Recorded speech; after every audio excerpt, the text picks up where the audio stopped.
नमस्कार विद्यार्थी मित्रांनो, स्वागत आहे तुमचं दिशा युनिव्हर्सिटी उपक्रमामध्ये। दिशा युनिव्हर्सिटी उपक्रम भंडारा जिल्ह्याचे पोलीस अधीक्षक श्री नूरुल हसन सर यांनी सुरू केलेला एक नाविन्यपूर्ण उपक्रम आहे। त्यामध्ये मी सिद्धोधन आंबेगावे सर, माझ्याकडे सध्या बुद्धिमत्ता हा विषय आहे। बुद्धिमत्ता या विषयामध्ये आपला टॉपिक चालू आहे तो म्हणजे दिशाज्ञान चाचणी। दिशाज्ञान चाचणीचा आपला हा पुढचा तिसरा प्रकार आहे। तर तो बघा कशा पद्धतीचा आहे। हे उत्तर आहे, दक्षिण, पश्चिम, पूर्व, वायव्य, ईशान्य, नैऋत्य, आग्नेय। बरोबर, ह्या अशा पद्धतीच्या एकूण 8 दिशा येतात। या 8 दिशामध्ये अशा पद्धतीने आपल्याला काय करायचे आहे, सोडवायचं आहे आणि तो कोणत्या दिशेला समजायचे। 45 या दोघांमध्ये हा एकूण असतो 360 अंशाचा। किती अंशाचा असणार आहे? 360 अंशाचा असणार आहे। ह्या 360 अंशामध्ये प्रत्येकाचं अँगल हे 45 अंशाचा असणार आहे। हे 45, हे 45 अंश, हे 45 अंश, हे 45 अंश, 45, 45, 45, 45। हे असे एकूण टोटल किती अंशाचा असणार आहे? 360 अंशाचा असणार आहे। बरोबर, आणि याच्यामध्ये एक लक्षात ठेवायचं आहे, डाव्या बाजूला, उजव्या बाजूला, म्हणजेच घड्याळाच्या दिशेने, घड्याळाच्या उलट दिशेने। बरोबर, अशा पद्धतीने उलट दिशेने म्हटलं तर डाव्या बाजूला, आणि घड्याळाच्या दिशेने, घड्याळाच्या काट्याच्या दिशेने म्हटलं तर घड्याळाच्या काट्याच्या दिशेने म्हटलं तर उजव्या बाजूला जायचं। समजलंय? अशा पद्धतीने काय करायचं, आपल्याला प्रश्न सोडवायचे इथं। आता बघा, परत हे असं काढून घ्यायचं, सोपं जातं थोडस। ओके, हे उत्तर, दक्षिण, पश्चिम, पूर्व, ईशान्य, वायव्य, नैऋत्य आणि आग्नेय। अशा किती अंशाचा कोण आहे? एका मधला, एका 2 दिशामधला 45 अंशाचा कोण आहे। ओके, बघा, विराट पश्चिमेकडे तोंड करून उभा आहे। कुठे तोंड करून उभा आहे? ह्या साईडला। ओके, तोंड करून उभा आहे तो घड्याळाच्या काट्याच्या दिशेने 45, घड्याळाच्या काट्याच्या दिशेने 45, म्हणजे आता घड्याळ असं फिरतं ना, कधी पण अशा पद्धतीने फिरतं। घड्याळाच्या काट्याच्या दिशेने 45 वळला, म्हणजे इथून तो इथे गेला, 45 अंश वळला, आणि पुन्हा त्याच दिशेने इथपर्यंत आला, तो इथं आला, आता सध्या वायव्य दिशेला आहे, आणि पुन्हा त्याच दिशेने 180 अंश वळला, म्हणजे इथं 45 एक झालं, 45 2 90 झाले, 135 झाले आणि 180 झाले। बरोबर, त्याच 180 वळला, आणि नंतर घड्याळाच्या काट्याच्या विरुद्ध दिशेने आहे। कोणत्या दिशेने आहे? विरुद्ध दिशेने आहे, म्हणजे तो आता सध्या इथं आहे, घड्याळाच्या काट्याच्या विरुद्ध दिशेने, म्हणजे तो पाठीमागे जाईल आता 45 90 135 180। बरोबर, ह्याच्या नंतर मग किती आहे? 270, 180 झालं ना, त्याच्यानंतर इथं पश्चिमेला येईल, किती झालंय? 180 45, 5 8 4 12 225। बरोबर, आणि त्याच्यानंतर येईल कुठं? इथं येईल 225 आणि 45 किती येतात? 5 5 10, 4 2 6, 6 आहे, आणि 270, 270 ना, बघा 5 5 10, 4 2 6, आणि 1 वाढलं, बरोबर, उरलेलं 270 अंश, म्हणजे तो इथं येईल। कोणत्या दिशेला येईल? तो नैऋत्य दिशेला। तर त्याचे तोंड आता कोणत्या दिशेला आहे? नैऋत्य दिशेला। समजत आहे का? हे अशा पद्धतीनं काय करायचं, बेरीज करत जायचं, नंतर पाठ करत जायचं, तशा पद्धतीनं उत्तर येतं। आणि तो शेवटला काय विचारलंय, त्याचे तोंड आता कोणत्या दिशेला आहे? तर कोणत्या दिशेला आहे? नैऋत्य दिशेला आहे। समजलं का? हे अशा पद्धतीने काय करायचंय, सोडवायचे। ओके, पुढचा प्रश्न सोडवा आता, तुम्ही सोडवा आता। बघा, एक मोटार कार दक्षिणेकडून, इथून दक्षिणेकडून जात आहे कुठं? उत्तरेकडे, म्हणजे साहजिक आहे, उत्तरेकडेच आहे ना ती। आता जरी जात असली, कुठून जाणार तर ती आहे कुठं पण उत्तरेकडे, उत्तरेकडे जात आहे, व ती 45 अंश कोणातून घड्याळाच्या काट्याच्या दिशेने म्हणते। बरोबर, घड्याळाच्या तो इथं आहे, आता उत्तरेकडे आहे तो, आता तो इथं येईल 45 अंश। बरोबर, घड्याळाच्या काट्याच्या दिशेने वळते, व ती डी अंतर धावते। आता डी अंतर इकडे किती बी धावू दे आता, बरोबर, डी अंतर धावते, व मग 90 अंश कोणातून घड्याळाच्या काट्याच्या दिशेने वळते। 90 अंश, इथं 45 आहे, इथं थांबलं, इथं आता इथून 90 अंश म्हणते, म्हणजे इथून 45 इथं येईल, आणि 45 इथं येईल। बरोबर, 90 अंश कोणातून घड्याळाच्या काट्याच्या दिशेने वळते, व डी अंतर एवढं धावते, व मग 45 अंश कोनातून 45 अंश कोनातून घड्याळाच्या काट्याच्या विरुद्ध दिशेने वळते. म्हणजे आता सध्या ती इथं आहे, इथून ते पार्टी मागे जाईल ना आता विरुद्ध दिशेने, घड्याळाच्या काट्याच्या विरुद्ध दिशेने 45 अंश कोनातून वळते. तर आता कार कोणत्या दिशेने आहे? आता बघ, ती आता इथून इथं आहे, कुठल्या दिशेला आहे? पूर्व दिशेला. समजलं का? अशा फक्त तुम्हाला हे काय करता आलं पाहिजे? फिरता आलं पाहिजे. अशा पद्धतीनं गोल फिरता आलं पाहिजे, चुकायचं नाही तिथं. दुसऱ्या पद्धतीने बी काढता येतं हे. आता बघा दुसऱ्या पद्धतीने कसं काढता येतं.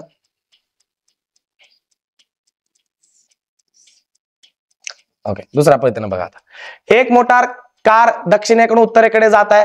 ती 45 अंश कोनातून घड्याळाच्या काट्याच्या, बघा घड्याळाच्या काट्याच्या दिशेने जर म्हटलं तर प्लस समजायचं. ओके, आणि घड्याळाच्या काट्याच्या विरुद्ध दिशेने म्हटलं तर मायनस समजायचं. ओके, आता बघ, एक मोटार कार दक्षिणेकडून उत्तरेकडे जात आहे व ती 45 अंश कोनातून घड्याळाच्या काट्या दिशेने, 45 अंश कोनातून म्हणजे प्लस 45, बरोबर, कोनातून दिशेने वळत आहे व ती दी अंतर धावते व मग 90 अंश कोनातून घड्याळाच्या काट्या, 90 अंश म्हणजे परत प्लस 90 ना, घड्याळाच्या काट्याच्या दिशेने वळते व धावते. मग 45 अंश कोनातून घड्याळाच्या काट्याच्या विरुद्ध दिशेने, घड्याळाच्या काट्याच्या विरुद्ध दिशेने आहे. विरुद्ध दिशेने आहे म्हणजे काय घ्यायला पाहिजे? मग -45, बरोबर का? -45 अशा पद्धतीनं. आता तुला तर माहित आहे बॉडमासचा नियम, प्लस मायनस कट करत जायचं. मग 45 प्लस आहे, 45 मायनस आहे म्हणजे 45 कट झाले. मग उरलं काय? फक्त प्लस 90 उरलं. इथं प्लस 90 आलंय म्हणजे साहजिक आहे, प्लस 90 आले म्हणजे आपण प्लस 90 म्हणजे आपण पुढे जाण्यासाठी घेतलं होतं. म्हणजे साहजिक आहे, अगोदर तो इथं होता, बरोबर. तर तो 45 प्लस 90 आले म्हणजे दोनदा पुढे जाईल, इथे एकदा जाईल आणि इथे एकदा जाईल. म्हणजे कोणत्या दिशेला आला? पूर्व दिशेला. समजलं का? हे दुसरी मेथड आहे. हे अशा पद्धतीने बी करता येतं. पहिली मेथड ही आहे, गोल फिरत राहायचं. दुसरी मेथड ही आहे, सोपे आहे दोन्ही बी. समजलं? अशा पद्धती. ओके, पुढचा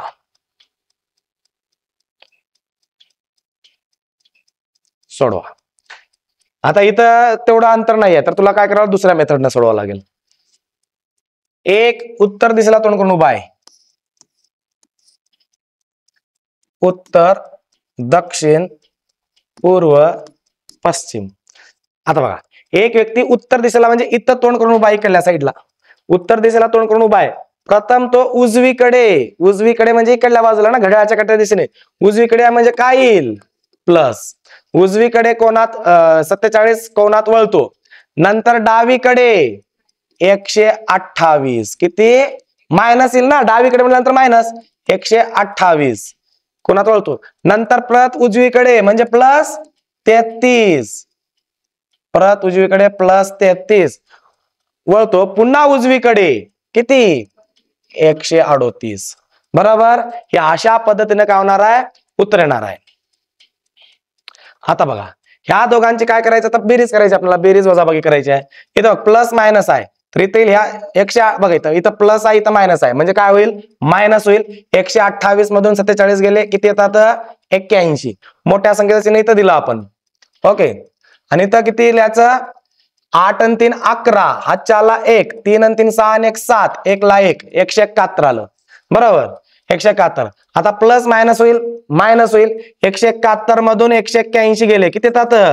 90, बरोबर का? बघ, 1 मधून 1 गेला 0, 8 मधून 7 गेला 17, मधून 8 गेले 90 राहिले. बघ इथं बघ, 171 मायनस 81, 1 मधून 1 गेला 0, बरोबर.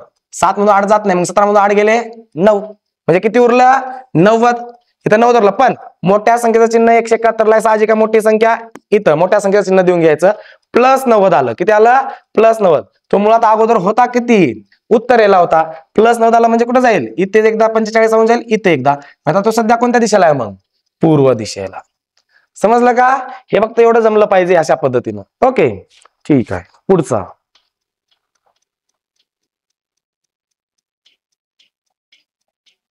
सोडवा. अगोदर एक लक्षात ठेवा, एक काटकोनाची किंमत 90 अंश असते.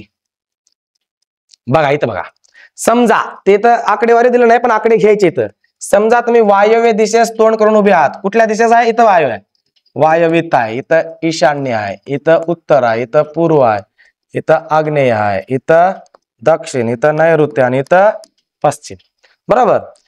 समजा तुम्ही वायव्य दिशेस म्हणजे तो कार्य करता इथं तोंड करून उभा आहे, वायव्य दिशेस तोंड करून उभे आहात. प्रथम तुम्ही डावीकडे काटकोनात वळलात. प्रथम तुम्ही काय? डावीकडे काटकोनात वळात. एक किती अंशाचा काटकोन किती अंशाचा असते? 90 अंशाचा. आपण असं प्रथम डावीकडे म्हणजे इकडल्या साईडला 45 आणि 45 इथं आला तो 90 अंशाचा काटकोनात वळलात. नंतर उजवीकडे म्हणजे घड्याळाच्या काट्याच्या दिशेने उजवीकडे दोन काटकोनात म्हणजे 90 अंशाचं एक, तर दोन काटकोन 180. बरोबर. इथं 45 1, 45 2, 45 3, 45 4 ईशान्य, म्हणजे त्यातून कोणत्या दिशेला येईल? त्यानं ईशान्य दिशेला येईल. असं बी उत्तर येऊ शकतं. आपली दुसरी मेथड, एक काटकोन किती अंशाचा असतो? 90 अंशाचा. तो बघ, प्रथम तुम्ही डावीकडे एका काटकोनात डावीकडे म्हणतोय म्हणजे 90 बरोबर, -90. प्रथम तुम्ही डावीकडे -90 म्हणजे एका काटकोनात वळात म्हणजे -90. नंतर उजवीकडे दोन काटकोनात उजवीकडे म्हणते म्हणजे प्लस होईल, म्हणजे दोन काटकोनात म्हणजे 180.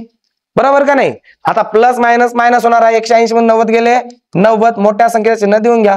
90 प्लस 90 आलं. साहजिक आहे तो अगोदर कुठं होता? वायव्य दिशेला होता. प्लस 90 आहे म्हणजे इथं 45 एक झालं, 45 2 ईशान्य दिशा. समजलं का? असं दोन्ही पद्धतीने उत्तर काढता येतं. ओके, ठीक आहे.